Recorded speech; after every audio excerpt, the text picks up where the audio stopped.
Y con la imagen del día, iniciamos los titulares del día de hoy.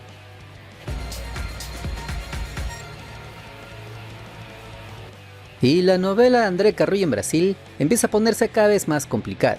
Como se los veníamos contando en los últimos días, el Corinthians volvió a tropezar en el Brasileirão y esta vez recibió un golpazo durísimo al caer por 3-1 ante el Botafogo fuera de casa. La culebra arrancó en el 11 titular y estuvo en la cancha hasta los 77 minutos, cumpliendo una función mucho más sacrificada que ofensiva, metiéndose incluso en labores defensivas que normalmente no son las que destacan en su juego. Y ojo, porque el peruano apareció bastante retrocedido por momentos, intentando cortar circuitos al rival, recuperando algunas pelotas y ayudando a coberturas cuando el equipo la pasaba mal. También trató de darle salida al timado con pases largos buscando profundidad y conectando con sus compañeros cerca del área rival. Eso sí, en ataque prácticamente no tuvo ocasiones claras y terminó siendo uno de los partidos donde el esfuerzo no alcanza para cambiar la historia. Al parecer el comando técnico le pidió mucho más desgaste que generación, algo que varios hinchas ya vienen cuestionando en redes sociales. Lo curioso es que por varios tramos el conjunto paulista tuvo más control de la pelota y parece manejar el trámite, pero el problema estuvo en la contundencia, porque mientras el Corinthians intentaba construir, el rival encontraba espacios y castigaba cada error defensivo. Y ahí apareció la gran figura de la noche, Arthur Cabral, que literalmente estuvo en estado de gracia y terminó liquidando el partido con 3 definiciones que dejaron helados a los hinchas distantes. Un hat-trick que fue un verdadero baldazo de agua fría, porque si revisamos el panorama, no es solo una derrota más, porque con este resultado el timado cayó directamente en puesto de descenso con apenas 18 puntos, algo que viene quemando las redes entre los torcedores que empiezan a perder la paciencia, con varios futbolistas y también con el planteamiento del profe. Presión aumenta partido tras partido y cualquier nuevo tropiezo podría generar cambios fuertes dentro del club. Veremos si logran reaccionar antes de que sea demasiado tarde. El detalle es que el calendario tampoco ayuda demasiado. Primero tendrán que viajar a Montevideo para medirse al Peñarol por la Copa Libertadores este jueves por la noche, un duelo donde se juega muchísimo el equipo brasileño. Luego volverán al Brasileirão cuando reciban al Atlético Mineiro en otra pura durísima. Allí veremos si André Carrillo mantiene su lugar en el equipo titular o si empieza a mover piezas buscando salvar la temporada antes de que el barco se hunda por completo. Allí veremos si mejora sus rendimientos, porque de lo contrario su continuidad podría ponerse en tela de juicio si es que ya no está. Y es que a sus 34 años el físico ya no responde igual, y varios medios brasileños vienen dejando entrever que el club no tiene pensado en extenderle el vínculo contractual. Por eso comienza a sonar más fuerte que nunca la posibilidad de verlo de nuevo en el fútbol peruano. No será raro que algún club grande lo tenga en carpeta pensando en un fichaje bomba para el torneo clausura o el próximo año, sobre todo considerando el peso mediático que todavía tiene la culebra, aunque claro, también dependerá de si aparecen propuestas de otros mercados del continente donde aún conserva algo de cartel, porque pese al declive natural de su carrera, su experiencia y nombre aún despiertan interés. Pero si vamos a la selección peruana, el debate vuelve a encenderse. Hay quienes siguen pidiendo su convocatoria solamente por jugar en Brasil, pero siendo sinceros, hoy la realidad futbolística parece ir por otro lado. El nivel competitivo ya no es el mismo de hace algunos años atrás, y nuestra bicolor requiere renovación urgente. Insistir únicamente por trayectoria podría terminar siendo un error. Veremos entonces qué desea hacer el técnico Mano Menezes. Y vamos con los partidos de los clubes peruanos en Copa Libertadores en este inicio de semana. Como todo parecía que Universitario iba a Montevideo solamente a resistir, terminó dejando una sensación rarísima. Porque sí, el empate sirve bastante, porque el equipo de Héctor Cooper sigue vivo en la Copa Libertadores y depende de sí mismo en la última fecha. Pero también queda esa espina de que la U pudo llevarse un triunfazo histórico en el Gran Parque Central, y eso, siendo sinceros, hace unos días parecía casi imposible, sobre todo porque enfrente estaba un Nacional obligado, jugando con su gente y con Jorge Baba sabiendo que una derrota era prácticamente un baldazo de agua fría para el equipo uruguayo. Como se venía comentando en la previa, Héctor Cooper no quiso regalar nada en su debut internacional con los cremas. Línea 5 bien marcada, laterales atentos y mucho sacrificio para cerrar espacios. La idea estaba clarísima: primero sostener el partido y después ver qué se podía rascar arriba. Y ojo, porque Nacional arrancó con todo, presionando alto y tratando de meter a Universitario contra su arco. En los primeros minutos ya se notaba que los uruguayos querían jugar el partido como una final. El problema para la U era que le costaba muchísimo salir limpio. Martín Pérez y Jairo Concha recién rodeados, mientras que Alex Valera queda demasiado aislado, peleando solo arriba. El Bolso entendió rápido por dónde hacer daño y empezó a cargar por las bandas. Dos Santos aparecía constantemente y por momentos Riveros y Fara dan la sensación de estar sobreviviendo más que controlando el trámite. Ahí apareció una vez más Miguel Vargas, que silenciosamente se está convirtiendo en uno de los jugadores más importantes de este equipo. Porque cuando la U sufría, el arquero respondía. Fue justamente eso lo que resaltó en ese primer tiempo, el carácter que mostró el cuadro crema, porque en otros años, en otros contextos, este tipo de partidos terminaban con Universitario metido atrás, reventando pelotazos y esperando el milagro. Esta vez no fue así, aguantó el arranque bravo de Nacional y poco a poco empezó a acomodarse. Carabalí fue clave para eso. El ecuatoriano, que al parecer ha recuperado mucha confianza, comenzó a ganar metros por izquierda y darle salida al equipo. Cada vez que arrancaba, la U respiraba. Mientras tanto, el cuadro uruguayo también sufría lo suyo. La lesión tempranera de Lucas Rodríguez desordenó completamente el plan de Jorge Bava. El flamante técnico uruguayo tuvo que mover piezas muy rápido y eso cambió algunas sociedades que en ataque. Igual Nacional siguió intentando con intensidad, pero ya no con la misma claridad. Ahí Universitario empezó a encontrar espacios para lastimar, primero con la corrida de Valera, que terminó diluyéndose cuando entró en el área, y después un error grosero del arquero Mejía, que casi le regala el primero a los cremas. Y ojo con esto porque la U empezó a crecer desde algo que hace tiempo le reclamaba el pueblo merengue: personalidad. El equipo dejó de esconderse. Concha empezó a parecer más libre, Polo ayudó muchísimo en la derecha y Fertoli tuvo quizás su mejor partido desde que llegó. El argentino estuvo activo, metido y generando peligro cada vez que tocaba la pelota. E incluso sacó un remate complicadísimo que obligó a Mejía a exigirse al máximo. Ahí Nacional sintió el golpe, pero tampoco hay que vender humo. La U mostraba varias limitaciones. El último pase sigue dejando bastante que desear y por momentos el equipo toma malas decisiones cuando pisa el área contraria. Le pasó varias veces en el primer tiempo y volvió a ocurrir en el complemento. Porque sí, la U dominó varios tramos de la segunda mitad, pero no terminaba bien las jugadas. Y en la Copa esas cosas se pagan caro. Si vamos al segundo tiempo, ahí sí se vio otro semblante de los dirigidos por Cooper. Nacional empezó a cansarse físicamente y Universitario lo aprovechó. Los charrúas comenzaron a abusar del pelotazo largo, algo que claramente no estaba en el libreto inicial de Jorge Bava. Mientras tanto, los cremas adelantaron líneas y empezaron a jugar más cerca del área contraria. Carabalí sigue siendo un dolor de cabeza y el Sugaray empezó a encontrar espacios para desequilibrar. De hecho, una de las jugadas más claras nace justamente una corrida tremenda de Alzogaray. El argentino metió un centro peligrosísimo y Jairo Concha quedó nada de empujarla. Ahí el estadio se quedó en silencio. Nacional ya no tenía el control de la pelota y la desesperación comenzaba a sentirse. El bolso buscaba con centros y remates lejanos, pero la defensa crema estaba muy concentrada. Aunque claro, también hubo sustos. Tremendo bombazo de Cándido que chocó al travesaño y dejó congelado a Vargas. Ahí sí más de uno en Perú se agarró la cabeza pensando que se venía el gol uruguayo. Pero los cremas respondieron bien, y eso quizás es lo más importante de todo este partido. El equipo no se cayó anímicamente, siguió jugando, siguió metiendo y terminó cerrando mejor el encuentro. Cooper quedó bastante conforme con la reacción física de su plantel, y no es poca cosa, porque hace apenas unos meses la crítica más fuerte hacia la U era justamente el desgaste en partidos internacionales. Esta vez pasó al revés, Nacional terminó fundido y la U acabó atacando. Flores, Sancajimi y Murrugarra ingresaron para darle aire fresco al mediocampo y el equipo terminó empujando con todo. Y cuando parecía que el empate estaba firmado, llegó la jugada que quemó las redes sociales. Porque sí, ese Martín Pérez Guedes va a perseguir al hincha crema por varios días, es que no son meses y hasta años. Gassama metió un pase perfecto, Valera arrastró marcas y la pelota quedó servida prácticamente debajo del arco. Era el gol perfecto, era el triunfo soñado en Uruguay, pero el volante definió mal y la mandó fuera de manera increíble. Todo el banco crema se agarró la cabeza. Los futbolistas de Nacional no podían creer el regalo que habían recibido. Aún así el empate terminó siendo muy, pero muy valioso. Luego eso se dieron repercusiones. Y creo que dio resultado. Y eso fue un poco el impedimento que tuvo Nacional para por lo menos crear situaciones, tener más peligro. Pero la intención estuvo. Incluso hemos tenido la pequeña mala suerte que en la última jugada, que puede haber sido gol, estaba muy contracturado y muy cansado, ¿no? Si no, hubiéramos podido ganar. Pero bueno, digamos que ahora tenemos un poco de tiempo y vamos a aprovechar para, en aquellas cosas que todavía nos faltan, bueno, hacer hincapié y poder mejorar.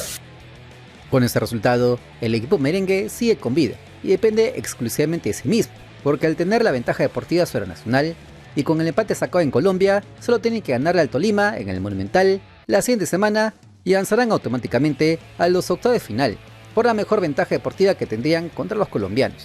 Claro, es más fácil decirlo que hacerlo. Los cafeteros son un mejor equipo que el Nacional y el Lima jugando de contra muy seguramente serán mucho más peligrosos de lo que fueron en Ibagué.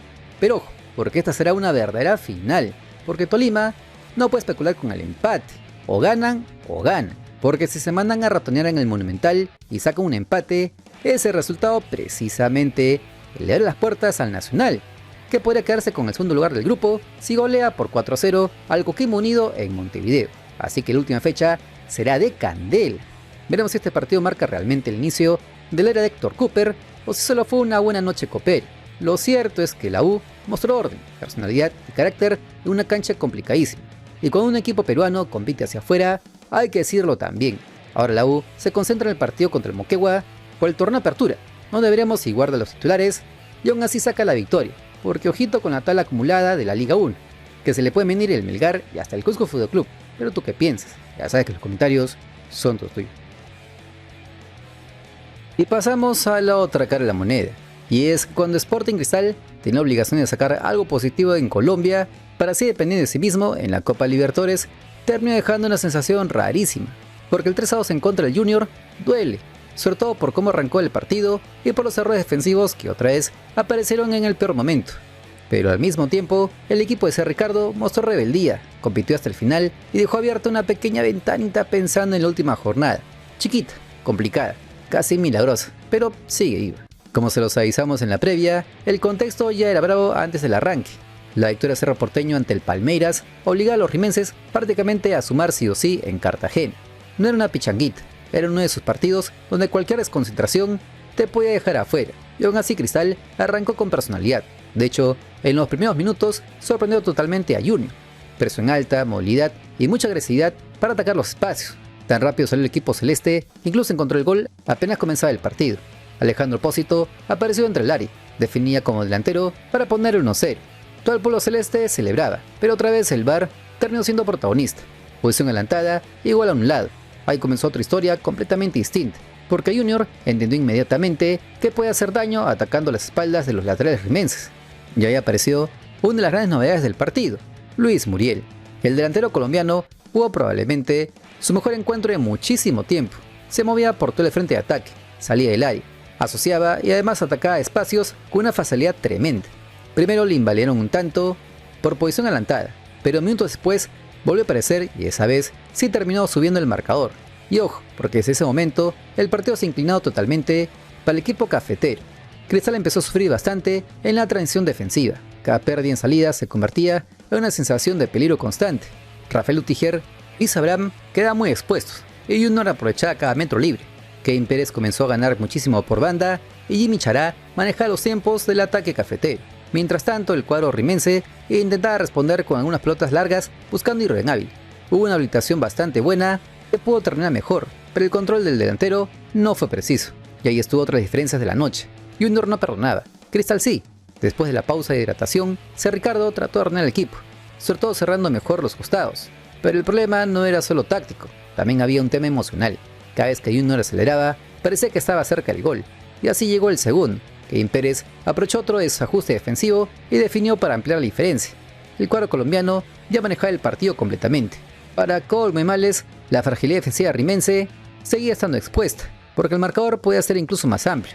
Junior jugaba cómodo, sin presión, mientras Cristal daba la sensación de estar partido en dos. Arriba intentaba competir, pero atrás sufría demasiado.